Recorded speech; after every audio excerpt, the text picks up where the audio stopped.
Hey everyone, and welcome to another episode of Unboxed. I'm so glad that you are with us today. There's a science to thinking. At least that's what I've been telling you, and it is a fact. There is a science to thinking. There's an actual method that great leaders follow, or at least should follow, to become stronger and more competent thinkers. As leaders, we must not only be clear about what we think and believe, we should also be intentional about the process that we use to come up with what we think and believe. So if you use the right process, and here's what I've always believed, if you use the right process, then overwhelmingly you will come to the right beliefs and ideas, the right principled position.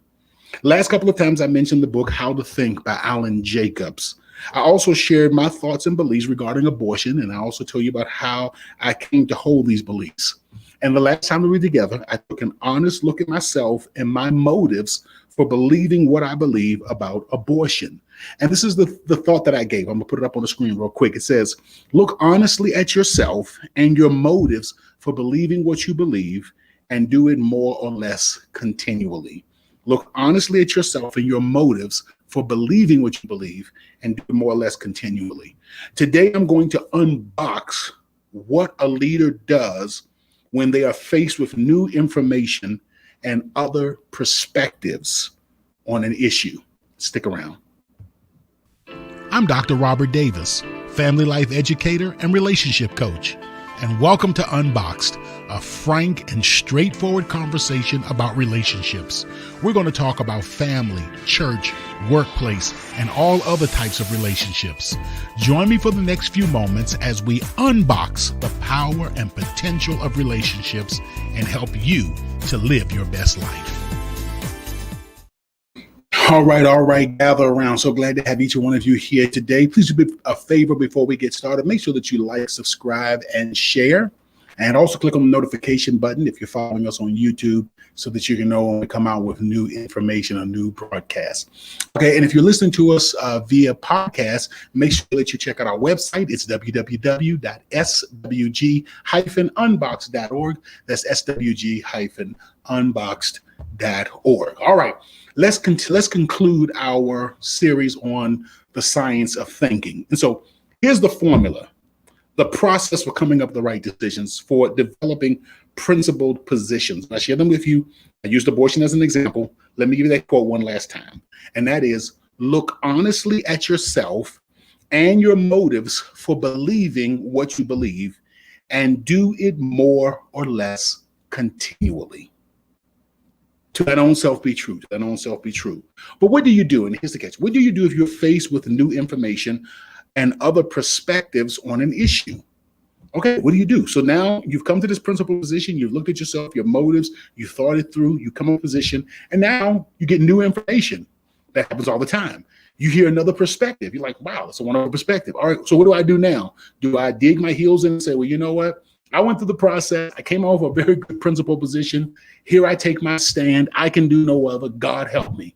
Do you dig your heels in? You know, how do you process? How do you move forward from there? Well, I want to share a quote with you, and I think this is so powerful for helping us to understand how we are to internalize and how we're supposed to use new information. You ready for it? Drum roll, please. Here it goes. When you are faced with new information, ask yourself the question,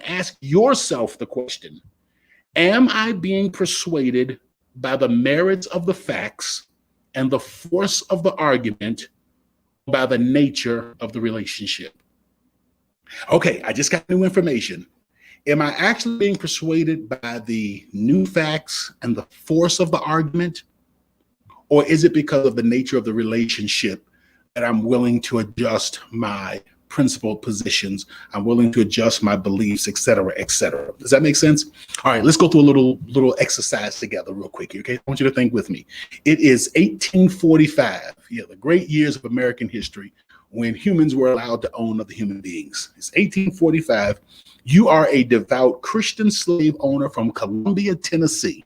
I use Columbia, Tennessee because I drove through Columbia not too long ago. So you're a devout Christian slave owner from Columbia, Tennessee, who believes that slavery is necessary to save the poor African savages from a life of heathenism and to bring their souls to God. This is necessary. It's not the best method, but man, we're getting them from the jungles of Africa where they're swinging from trees and putting, bones through their noses and going, and we're bringing them over here and we're teaching them about the true God, and we're giving them the Bible, and we're saving their souls. All right. So that's who you are. Think about, that's the person you are. Now, you have a cousin who lives in Massachusetts who has been telling you how evil slavery is and why God wants it abolished. One summer, you decide to visit your cousin in Lynn, Massachusetts, and he invites you to come hear a former slave by the name of Frederick Douglass. You go out to hear Frederick Douglass, and he is just the most eloquent speaker that you've ever heard. And he explains to you the horrors that he experienced as a slave on a plantation. And you're somewhat surprised, of course, because you're a slave owner. You're like, well, my slaves don't act like that.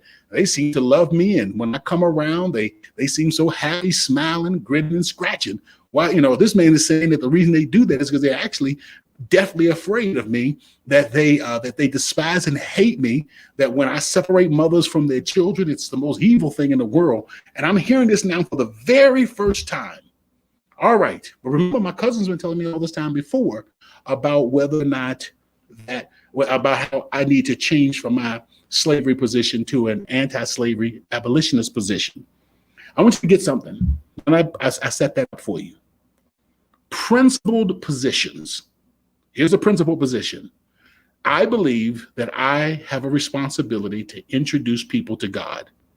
And since Africans are heathens, the way that I introduce them to God is to take them out of their heathen land and to bring them to a Christian land. That sounds like a very principled position on paper. Now, we're here in 2021, of course, it doesn't make any sense to us, but I really do want you to just to think through this with me, okay? Principled positions are not based on emotional connections and relationship connections. Principled positions are based on what is right, what we have thought about and thought through as being the right course of action. All right, that's very important. Again, as the quote that I just shared a moment ago, when you are faced with new information, ask yourself the question, am I being persuaded by the merits of the facts and the force of the argument, or by the nature of the relationship? Now, through all of those dynamics in there about the cousin and being a slave owner and blah, blah, being a devout Christian, I really want to see that a lot of times coming to principled positions, is more complicated than we first imagined. Are you with me? So that's really important for us to grasp. But when we do it because we say, you know what, there are new facts that I was unaware of, new information that I presently didn't have. And I'm not doing this because I want to preserve a particular relationship and I'm willing to bend my positions in order to preserve the relationship. But I actually have come to the conclusion through thinking and reasoning similar to how I came to my initial conclusion. I've now come to a new conclusion that says, you know what, I was wrong. And listen, even when you follow the process, that's why I said the majority of the time, overwhelmingly. But there are times when new information comes out, you will have to come to the conclusion, you know what, I was wrong. And great leaders are willing to say I was wrong, even about what they initially held onto as a principled position. When new facts are given, the whole thing changes. So I want to read it one last time. When you are faced with new information, ask yourself the question, am I being persuaded by the merits of the facts and the force of the argument, or by the nature of the relationship? I don't know, again, as I shared with you before, if I'm right or wrong about all the various principled positions that I hold and that I espouse. But number one, there is a process that I attempt to use that I want to encourage you to use as you develop your principled positions, as you develop your guiding principles, as you develop your belief systems. I want you to look honestly at yourself and your motives for believing what you believe. I want you to do it more or less continually. And then I also want you, when you get new information, to take a deep breath and to ask yourself the question, is this information solely based off of am I being persuaded to change solely because I'm under the pressure of a relationship?